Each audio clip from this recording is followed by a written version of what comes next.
Tony Robbins has something that he coined the hour of power. I just kind of want to share my thoughts, my response to the hour of power. Bonjour, my friends. It's Terri Savelle, your cheerleader of dreams. And I'm taping here in my favorite city in the world, Paris, France.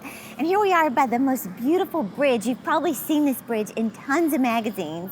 It's called the Pont Alexandre III. Do you see how gorgeous this is? Well, I'm excited to be with you today, and I want to talk to you about something that I find crucially important. Tony Robbins has something that he coined the hour of power. And I just kind of want to share my thoughts, my response to the hour of power.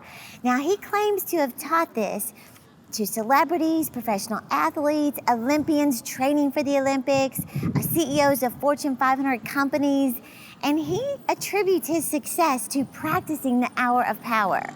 And it's all about morning rituals and habits that you practice day in and day out.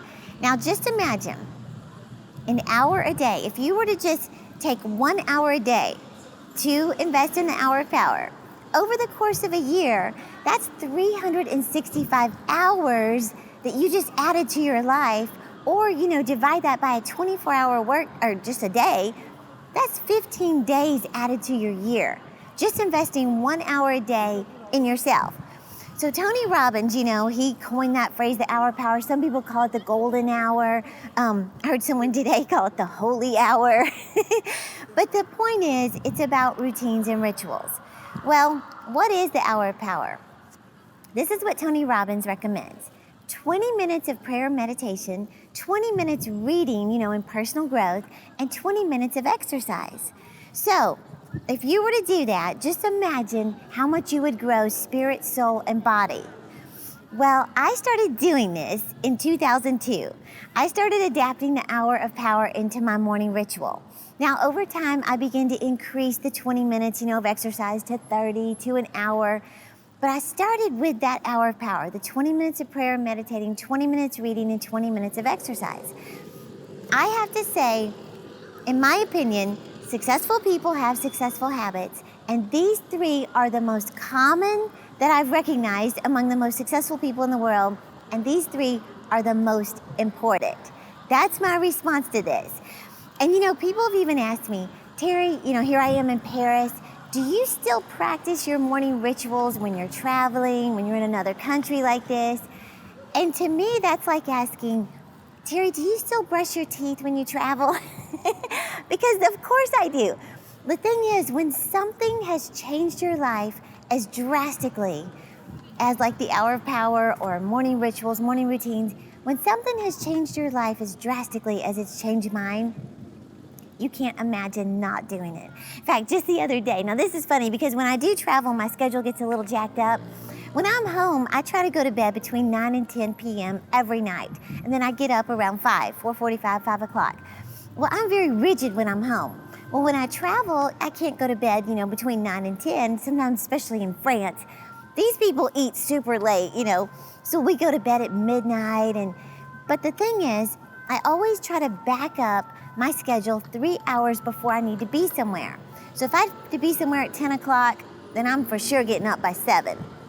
Well, the other night, we're just enjoying Paris. We're having so much fun. I administered to the Hillsong leadership team. I did an interview with Hillsong. We went to dinner with my ministry team here, and we're just enjoying Paris. Everything's going great. And we gave out books all over the streets of Paris, teaching people about the love of Jesus. Anyway, get back to the apartment, took all my makeup off. It's already like 12:30 at night, and put my jammies on, getting ready for bed. All of a sudden, I hear my daughter, and we're in this apartment that we rented here in Paris, and she is screaming, "Mama, oh my gosh, there's a rat." I mean, she is freaking out. Okay, for me and her, that's like the worst thing in the world is a mouse or a rat. Well, I'm freaking out, and I'm going, God, give me strength, give me courage. I run in the dining room, jump on top of the table, and I'm screaming too, telling her to come in there. My point is, we were freaked out. I had to text. I didn't know what to do. Do you call the police? What do? Do you call the army? So I texted my CEO who's here. He's a few miles away in a hotel. I was like, I hate to do this, but please get here now. I'm basically saying mice have invaded the apartment. I exaggerate a little. Anyway, he gets there, he helps us pack up our luggage, and we got out of there. Well, we checked into a hotel, 3 o'clock in the morning, finally go to bed. But here's the thing. People ask me, do you still keep your morning rituals and your routines? Fortunately, I didn't have to be somewhere till noon the next day, but I got up at 9 o'clock, backed it up 3 hours, got up, spent time with the Lord, spent time in personal growth, and spent time exercising. So the whole point in telling you that is that morning habits, rituals, routines will change your life, but you have to stick with it. So think about it. Prayer, the first habit, prayer and meditation, that's the most important one. And if an hour is too much, start with 10 minutes. 10 minutes of prayer and meditating, 10 minutes of personal growth, 10 minutes of exercise. Do something, but stick with it.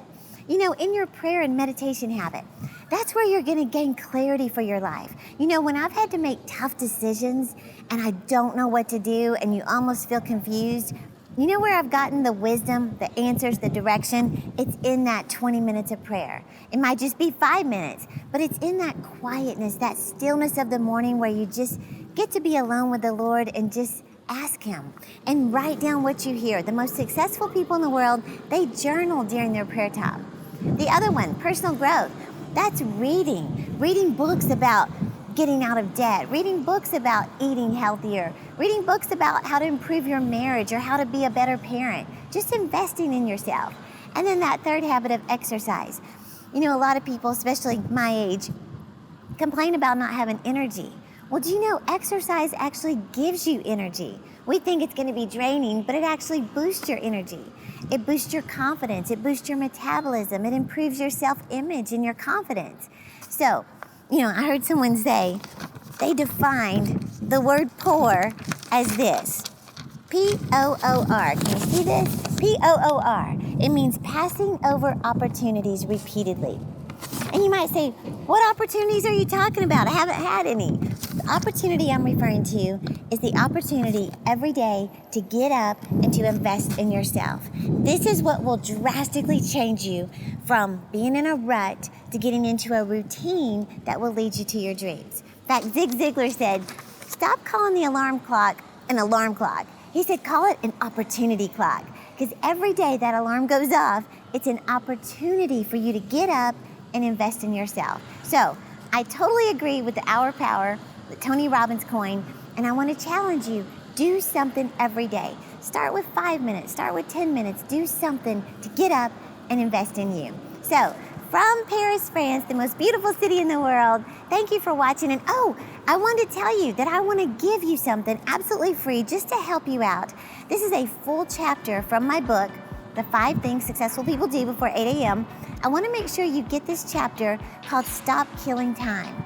And what I teach in this is 8 ways to identify where you could be wasting time. You're going to be surprised, so I want to give you that absolutely free. Just click the link in the description, get your free download, read it. This could be what you read during your little increments of time, and I believe it's going to help you. Be sure to follow me on Instagram, Facebook, Twitter, so I can keep you motivated to live your dreams. Thanks for watching.